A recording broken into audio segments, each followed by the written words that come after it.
are being murdered by lunatics, perverted lunatics.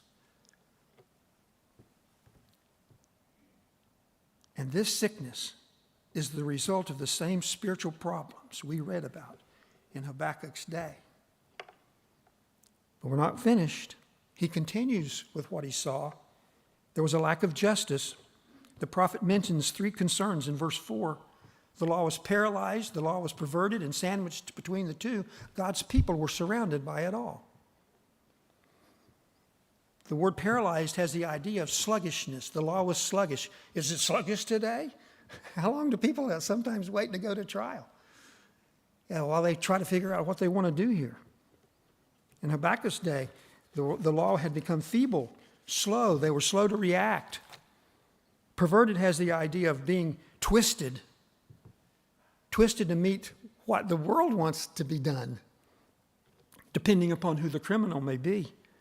And the world, the people of God were surrounded by these things taking place, and they were being taken advantage of to the point of Habakkuk's dismay.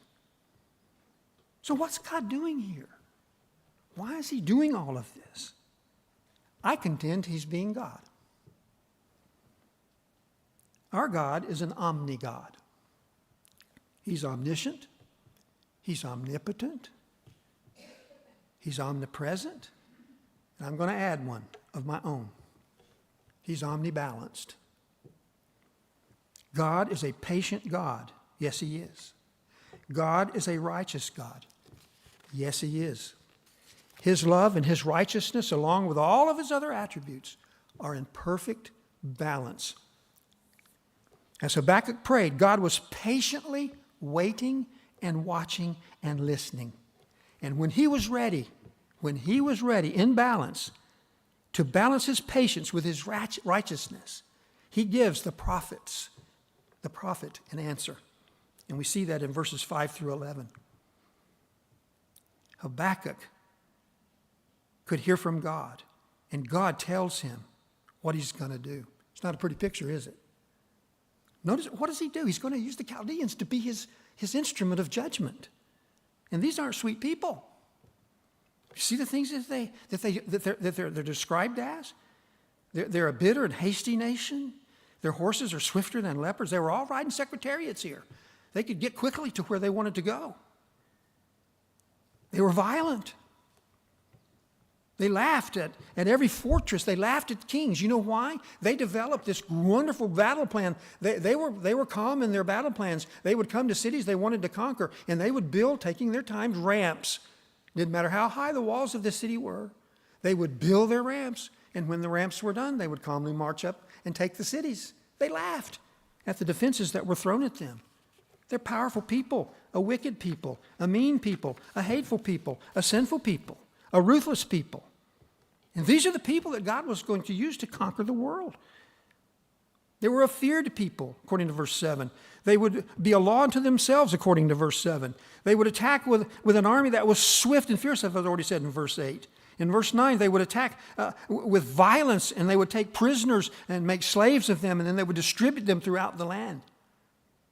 They would scoff at the kings of these other lands and make fun of them. Nothing could stop these fierce invaders from overtaking Judah.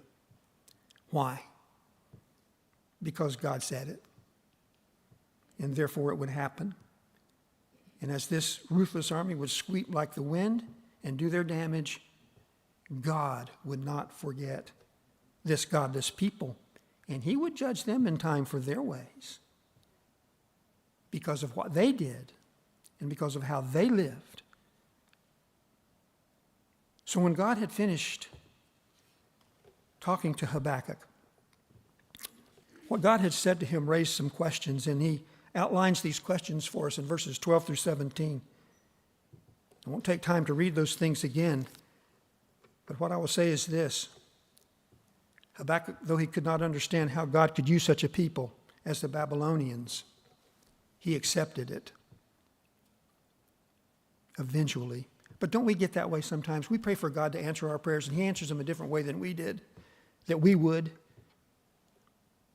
And then we get upset with him answering the prayer in a different way.